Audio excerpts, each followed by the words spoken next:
ಹಿರಿಯೂರಿನ ಇನ್ನೊಂದು ದೊಡ್ಡ ಸಮಸ್ಯೆ ಏನು ಅಂದರೆ ನಿರುದ್ಯೋಗ ಮತ್ತು ಶಿಕ್ಷಣ. ವಲಸೆ, ತುಂಬ ವಲಸೆ ಹೋಗ್ತಾರೆ. ಅಲ್ಲಿನ ಮಕ್ಕಳಿಗೆ ಗುಣಮಟ್ಟ ಶಿಕ್ಷಣ ಬೇಕಾಗಿದೆ, ಉದ್ಯೋಗ ಬೇಕಾಗಿದೆ, ಉದ್ಯಮಶೀಲತೆ ಬೇಕಾಗಿದೆ. ಈಗ ಯಾರಾದರೂ ಒಬ್ಬ ನಾಯಕ ಬರ್ತಾನೆ ಅಂತ ಕಾಯ್ತಿರುವಂಥ ಜನರ ಮೊದಲ ಆದ್ಯತೆ ನಮಗೆ ನೀರು ತರೋನ್ಬೇಕು, ನಮ್ಮ ಬದುಕನ್ನು ಹಸನ ಆಗೋದಕ್ಕೆ ಉದ್ಯೋಗ ಕೊಡೋನ್ಬೇಕು, ಶಿಕ್ಷಣ ಕೊಡೋರು ಬೇಕು ಅಂತ. ಆ ನಿಟ್ಟಲ್ಲಿ ನಿಮ್ಮ ಕನಸೇನು? ನಮ್ಮ ವಿಶ್ವೇಶ್ವರಯ್ಯನೇ ಹೇಳ್ದಂಗೆ ನಮ್ಮ ಪೂರ್ವಿಕರು, ನೀವು ಕೈಗಾರಿಕೀಕರಣ ಇಲ್ಲ ಅಂತಂತಂದರೆ ನೀವು ದೇಶದ ಮುನ್ನಡೆಗೆ ಸಾಧ್ಯ ಆಗಲ್ಲ ಅಂತಂದು ಆಗ್ಲೇ ಹೇಳಿದರು. ಅದನ್ನು ನಾನು ಮನಗಂಡು ನನಗೆ ಡೆಲ್ಲಿಗೆ ಸ್ಲಂಬೋರ್ಡಲ್ಲಿದ್ದಾಗ ಮೀಟಿಂಗ್ ಹೋಗ್ತಾ ಇದ್ನಲ್ಲ, ನಮ್ಮ PK ಮೊಹಂತಿ ಅಂತ ಒಬ್ಬರು ಸಾಹೇಬರು ನನಗೆ ಡೆಲ್ಲೀಲಿ ಪರಿಚಯ ಆದರು. ಅವರು ಆಂಧ್ರ ಚೀಫ್ ಸೆಕ್ರೆಟ್ರಿ ಆಗಿದ್ದರು. ಆವಾಗ ನನಗೆ ಒಂದು ಮಾತು ಹೇಳಿದರು. ನನಗೆ ಸರಿನೂ ಅನ್ನಿಸ್ತು. ಸುಮಾರು ಸರಿ ಯೋಚನೆ ಮಾಡಿದೆ ಆ್ಯಸ್ ಎ ಇಂಜಿನಿಯರ್. ಯಾವಾಗ 2012 ನನ್ನ ಚಿಂತನೆ ಇದೆ, ಎಲ್ಲಿ ನೀರಿರುತ್ತೋ, ಎಲ್ಲಿ ಭೂಮಿ ಇರುತ್ತೋ, ಒಂದು ಸ್ವಲ್ಪ ನಿಟ್ಟಿಂಗ್ ಮಾಡಿಬಿಟ್ರೆ ಆಟೋಮೆಟಿಕ್ಕಾಗಿ ಇಂಪ್ರೂವ್ ಆಗುತ್ತೆ ಅಂತಂದು ಹೇಳಿದರು. ನೋಡಿ, ಹಿರಿಯೂರಲ್ಲಿ ನೀರು ಇದೆ, ಎಸ್, ಅದನ್ನೇ ನಾನು ಹೇಳ್ತಾ ಇದ್ದೀನಿ. ನಮ್ಮ ಸುದೈವನ ಏನೋ, ಆಮೇಲೆ ನೀವು ಇದ್ದೀರಿ. ಎಸ್, ಇವಾಗ ಡ್ಯಾಮ್ ತುಂಬಿದೆ, ಭದ್ರಾ ಮುಂದಿನ ತಿಂಗಳು ಬರ್ತತೆ, ನೀರಿದೆ. ಅದಕ್ಕೆ ನನಗೇನು ಅನ್ನಿಸ್ತು, ನಾನು ಯಾವಾಗೂ ನಾವು ಈ ತಳ ಸಮುದಾಯದಿಂದ ಬಂದು ದುಃಖ ದುಮ್ಮಾನಗಳು ನೋಡಿ ಕನಸಾದರೂ ದೊಡ್ಡದು ಕಾಣೋಣ, ಬಿಗ್ ಕನಸು ಕಾಣಬೇಕು. ಎಸ್, ನಾನು ಸುಮಾರು ಜನಕ್ಕೆ ಹೇಳಿದ್ದೀನಿ, ಥಿಂಕ್ ಬಿಗ್, ಆಗ್ ಬಿಗ್. ಕರೆಕ್ಟ್. ನೀವು ಯೋಚನೆ ಆದರೂ ದೊಡ್ಡದು ಮಾಡಿದರೆ ಸಣ್ಣದಾಗಾದರೂ ನೀವು ಸಾಧನೆ ಮಾಡ್ತೀರಾ ಅಂತಂದೇಳಿ ನನಗೆ ನಾನು ಮದುವೆ ಆದವಳಿಂದ 93ರಿಂದ ಬೆಂಗಳೂರಿಗೆ ಅಡ್ಡಾಡ್ತಾ ಇದ್ದೀನಲ್ಲ, ಚಿತ್ರದುರ್ಗ, ಹಿರಿಯೂರು, ನಮ್ಮ ಬೆಂಗಳೂರುವರೆಗೂ. ಈ ಕಡೆ ಐಮಂಗಲ ನ್ಯಾಷನಲ್ ಹೈವೇನಲ್ಲಿ, ಮತ್ತು ಈ ಕಡೆ ನಮ್ಮ ಜವನಗೊಂಡನಹಳ್ಳಿ. ನಾನು ಹೇಳಿದ್ನಲ್ಲ, ಹಿರಿಯೂರಿನವ್ರಿಗೆ ಒತ್ತಿ ಹೇಳ್ತಾ ಇದ್ದೀನಿ, ಯೂತ್ಸ್ಗೆ ಎಸ್ಪೆಷಲಿ, ನಿಮಗೆ ಡ್ಯಾಮ್ ಇರೋದೇನೇ ಒಂದು ಪುಣ್ಯ, ನ್ಯಾಷನಲ್ ಹೈವೇ ಪಾಸ್ ಆಗಿರೋದೇನೇ ಪುಣ್ಯ. ನೀವು ಹಿರಿಯೂರವರು ರಾಜ್ಯದ ಹೃದಯ ಭಾಗದಲ್ಲಿದ್ದೀರಾ. ಕರೆಕ್ಟ್. ಹಂಗೆ ಅಂದ್ಕೊಂಡು ಐಮಂಗಲದಿಂದ ನಮ್ಮ ಜವನಗೊಂಡನಹಳ್ಳಿಯವರೆಗೆ ನ್ಯಾಷನಲ್ ಹೈವೇ ಪಾಸ್ ಆಗುತ್ತಲ್ವ, ಆ ಕಡೆ 5 ಕಿಲೋಮೀಟ್ರ್, ಈ ಕಡೆ 5 ಕಿಲೋಮೀಟರು ಡ್ಯಾಮಲ್ಲಿ ನೀರಿದೆ, ಭದ್ರಾದ ನೀರಿದೆ. ಸ್ವಲ್ಪ ಅಲೋಕೇಶನ್ ಮಾಡಿಕೊಂಡು ಇಂಡಸ್ಟ್ರಿಯಲ್ ಕಾರಿಡಾರ್, ನಾನು ಓದಿದ್ದೆ, ಕೇಂದ್ರ ಸರ್ಕಾರದಲ್ಲಿ ನೀತಿ ರೂಪಣೆ ಮಾಡಿದ್ದಾರೆ. ಚೆನ್ನೈ, ಬಾಂಬೆ, ಬೆಂಗಳೂರು ಇಂಡಸ್ಟ್ರಿಯಲ್ ಕಾರಿಡಾರ್ ಅಂತಂದು ಹೇಳ್ಬಿಟ್ಟು, ಎಲ್ಲಿ ಒಂದು 100 acres ಚಂಕ್, 200 acres ಚಂಕ್ ಇದೆಯೋ, ನಮ್ಮ big investors like Adani, Ambani, ಕಿರ್ಲೋಸ್ಕರ್ದಿಗಾಗಲೇ ಎಸ್ ಬಂದೇ ಬರ್ತೈತೆ. ಅವ್ರಿಗೆ ನೀರು ಕೊಡ್ತೀವಿ ಅಂತಂತಂದರೆ ಜಾಗ ಸಿಗ್ತತೆ. ಆವಾಗ ಮೀನ್ಸ್ ಆಫ್ ಕಮ್ಯುನಿಕೇಷನ್ ಅಂತೀವಿ ನಾವು ಇಂಜಿನಿಯರಿಂಗ್ ಟರ್ಮ್ಸಲ್ಲಿ. ಎಲ್ಲಿ ಹೋಗೋದಕ್ಕೂ ನಮ್ಮ ನ್ಯಾಷನಲ್ ಹೈವೇ ಇದೆ, ಸಾಲದಕ್ಕೆ ಸೂಪರ್ ವೇ ಬರ್ತಾಯಿದೆ, ಮತ್ತು ನಮ್ಮ ತುಮಕೂರಿಂದ ದಾವಣಗೆರೆವರೆಗೂ ಬ್ರಾಡ್ಗೇಜು ಅದು ರೈಲ್ ಬರ್ತದೆ. ಇದನ್ನು ಇವತ್ತೇ ಮಾಡ್ತೀನಿ ಅಂತ ಹೇಳ್ಕೊತ ಇಲ್ಲ, ಗುರಿ ಇರಬೇಕಂತ. ಇವಾಗ ಒಂದು ಪ್ಲ್ಯಾನಿಂಗ್ ಇಟ್ಕೊಳ್ಳೋಣ, ಮುಂದಿನ 10 ವರ್ಷದಲ್ಲಿ ನಾವು ಒಳ್ಳೆ ಎಲೆಕ್ಟ್ರಾನಿಕ್ಸ್ ಒಂದು ಇಂಡಸ್ಟ್ರಿ, ಇದಂತಂದರೆ ಜಾಬ್ ಓರಿಯೆಂಟೆಡ್, ನಮ್ಮ ಗಾರ್ಮೆಂಟ್ ಫ್ಯಾಕ್ಟ್ರಿ, ಆಟೋಮೊಬೈಲ್ಸು, ಮತ್ತೊಂದು ಮಗದೊಂದು ಅಲ್ಲಿ ಬಂದುಬಿಟ್ರೆ ಅವ್ರಿಗೇನು ಮೇಯ್ನ್ ಕೇಳೋದೇನು water location, land. Water location ಇದ್ದರೆ ಲ್ಯಾಂಡ್ ಬರ್ತೈತಪ್ಪ. ಆ ಕಡೆ ಈ ಕಡೆ ಹೋಗೋದಕ್ಕೆ, ಈ ಕಡೆ ಚೆನ್ನೈವರೆಗೂ ನ್ಯಾಷನಲ್ ಹೈವೇ ಇದೆ, ಈ ಕಡೆ ಬಾಂಬೆ ಪೂನಾವರೆಗೂ ನಮ್ಮ NH4 ಇದೆ, ಸೂಪರ್ ಹೈವೇ ಬೇರೆ ಆಗ್ತಾಯಿದೆ, ನಮ್ಮ ರೈಲ್ ಬರ್ತಾಯಿದೆ ಜೋಡಿ, ಬ್ರಾಡ್ಗೇಜು. ಖಂಡಿತ ಇದು ನಿಟ್ಟಿಂಗ್ ಮಾಡೋರು ಬೇಕು, ಮಾಡೋರು ಬೇಕು, ಒಂದು ಥಾಟ್ಸು. ನಾವೊಂದು ಗುರಿ ಇಟ್ಕೊಂಡಿದ್ದೀವಲ್ವ, ಇದನ್ನು ಖಂಡಿತ ಸಾಧನೆ ಮಾಡೋಣ. ಬಂದರೆ ಇಂಡಸ್ಟ್ರೀಸು, ನಮ್ಮ ಯೂತ್ಸು, ಪಾಪ ನನಗೆ ಓದ್ ಕಡೆಗೆಲ್ಲ ಸುಮಾರು ಜನ ಪಾಪ ITI ಮಾಡ್ಕೊಂಡವ್ರೆ, ಡಿಪ್ಲೊಮಾ ಮಾಡ್ಕೊಂಡವ್ರೆ, ಇಂಜಿನಿಯರಿಂಗ್ ಮಾಡ್ಕೊಂಡವ್ರೆ. ಅವ್ರಿಗೆ ಬೆಂಗಳೂರು ಬಿಟ್ಟರೆ ಬೇರೆ ಆಪ್ಷನ್. ಹೌದು, ಬೆಂಗಳೂರಲ್ಲೂ ಪಾಪ ಇಲ್ಲಿ ಬರ್ತಾರೆ ಅಷ್ಟೇ. ನಮ್ಮ ಇಲ್ಲಿ ದಾಬಸ್ಪೇಟೆ ಮತ್ತು ಪೀಣ್ಯ ಇಂಡಸ್ಟ್ರಿ ಒಳ್ಳೆ ಸಂಬಳ ಸಿಗಲ್ಲ. ಹೌದು, ಡೋರ್ ಸ್ಟೆಪ್ಪಲ್ಲೇ ನಾವು ಕೊಡ್ತೀವಲ್ಲ. ಕರೆಕ್ಟ್. ಅವರ ಸ್ವಂತ ಜಾಗದಲ್ಲಿ. ನಮ್ಮ ಹಿರಿಯೂರಿನವ್ರಿಗೆ ಒಬ್ಬರಿಗೆ ಅಲ್ಲ, ನಮ್ಮ ಚಿತ್ರದುರ್ಗ ಜಿಲ್ಲೆ, ಮಧ್ಯ ಕರ್ನಾಟಕ ಎಲ್ಲ ಇರೋ ಜಿಲ್ಲೆಗಳಿಗೂ ಹಿರಿಯೂರಿನವರು ಬೇರೆಯವ್ರಿಗೂ ಕೆಲಸ ಕೊಟ್ಬಿಟ್ಟು ಹಿರಿತನ ಮೆರೆದು ಬಿಡ್ತೀವಿ ನಾವು. 2 ಇಂಡಸ್ಟ್ರೀಸು ಬಂದೇ ಬರ್ತಾವಪ್ಪ. ಇವು ಬಂದರೆ ಅಂತಲ್ಲ, ಬಂದೇ ಬರ್ತಾವೆ ಮುಂಬರೋ ದಿನಗಳಲ್ಲಿ. ಅದು ನನಗೆ ನಾನೊಬ್ಬ ಆಡಳಿತಗಾರನಾಗಿ ಒಬ್ಬ ಇಂಜಿನಿಯರ್ ಆಗಿ ನನ್ನ ಕನಸು ಒಂದು ನೀರಾವರಿ ಕ್ಷೇತ್ರದ ಇಷ್ಟು ಬಿಗ್ ಕನಸು, ನಿರುದ್ಯೋಗ ನಿವಾರಣೆಗೆ ಕೈಗಾರಿಕೆಗಳದ್ದು ಇಷ್ಟು ಕನಸಿದೆ.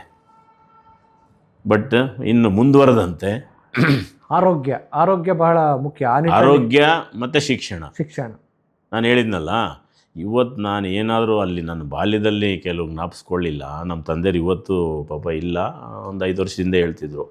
ಪೊನ್ಸಾಮುದ್ರದಲ್ಲಿ ಶ್ರೀ ವಿನಾಯಕ ವಿದ್ಯಾಪೀಠ ಹೈಸ್ಕೂಲ್, ಎಡೆಡ್ ಸ್ಕೂಲ್ ಹೈಸ್ಕೂಲ್ ಇಲ್ಲ ಅಂದರೆ ನಮ್ಮ ತಂದೆಯವರು ನನಗೆ ಹೈಸ್ಕೂಲಿಗೆ ಕಳಿಸ್ತಿರ್ಲಿಲ್ಲ, ಕುರಿಕಾಯಕ್ಕೆ ಹಾಕ್ಬಿಡೋರು.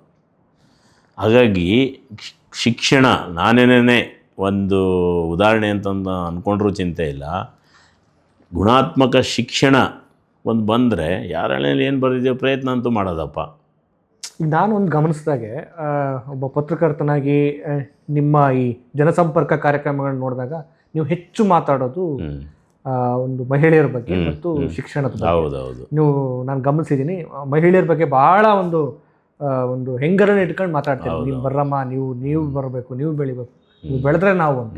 ಆಮೇಲೆ ವಿದ್ಯಾರ್ಥಿಗಳ ಬಗ್ಗೆ ಎಜುಕೇಶನ್, ನೀವು ಕಲೀರಿ, ನೀವು ಬೆಳೆಯೋದಕ್ಕೆ ಇದೊಂದೇ ದೊಡ್ಡ ಸಾಧನ.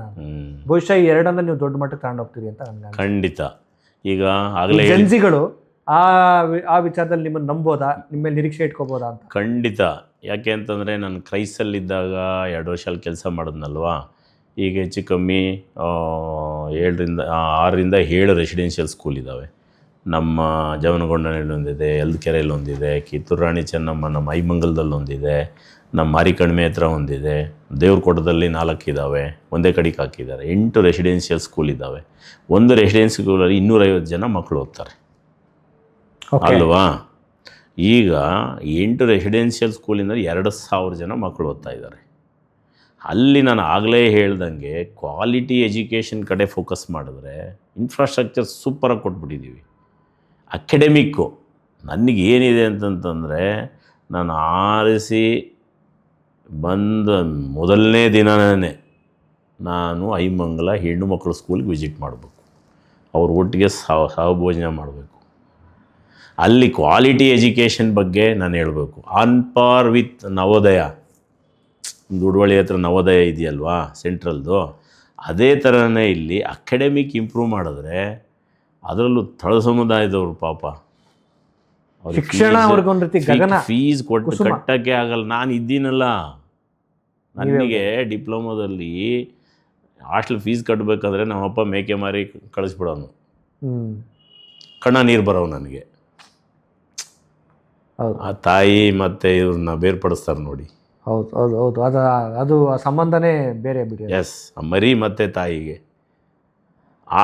ಇದರಿಂದ ನಾನು ನೋಡಿ ಬಂದಿದ್ನಲ್ವಾ. ಇವಾಗ ಸರ್ಕಾರ ಫೆಸಿಲಿಟೀಸ್ ಕೊಟ್ಟಿದೆ. ಇದಕ್ಕಂತೂ ನಾನು ವೈಯಕ್ತಿಕವಾಗಿ ನಮ್ಮ ಸಿದ್ದರಾಮಯ್ಯ ಸಾಹೇಬರಿಗೆ ಸಹಸ್ರ ವಂದನೆಗಳು ಹೇಳ್ತೀನಿ.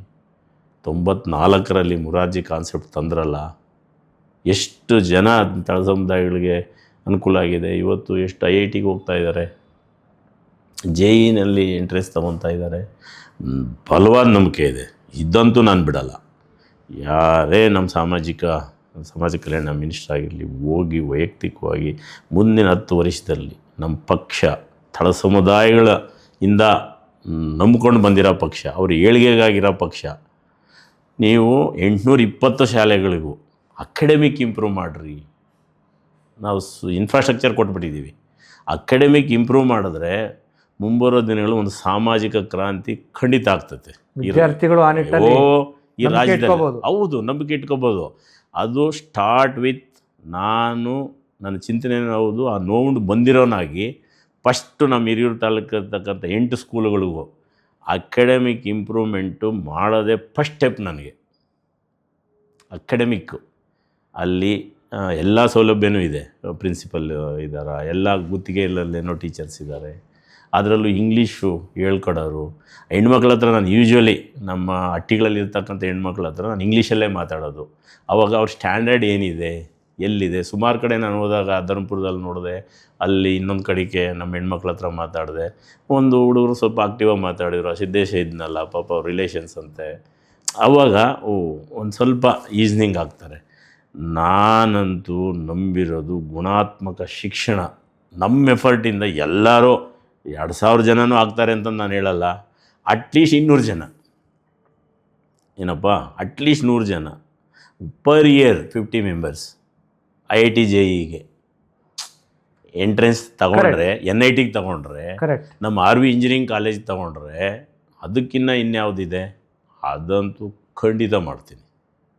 ನನಗೆ ಫುಲ್ ಭರವಸೆ ಇದೆ, ನನಗೆ ಅನುಭವ ಇದೆಯಲ್ಲ. ನಾನು ಸುಮ್ಮನೆ ಉತ್ಪ್ರೇಕ್ಷೆಗೆ ಹೇಳ್ತಿಲ್ಲ, ನಾನು ಏನೇ ತಿಳಿದನೋ ನಾವು ಜನಗಳನ್ನ ಭೇಟಿ ಮಾಡೋಕ್ಕೆ ಹೋದಾಗ ನನ್ನ ಅನುಭವದ ಮಾತುಗಳು ಬಂದಿದೆ ಆಗಲಿ, ನನ್ನ ಉತ್ಪ್ರೇಕ್ಷೆದೆ ಮಾತುಗಳೇನಲ್ಲ.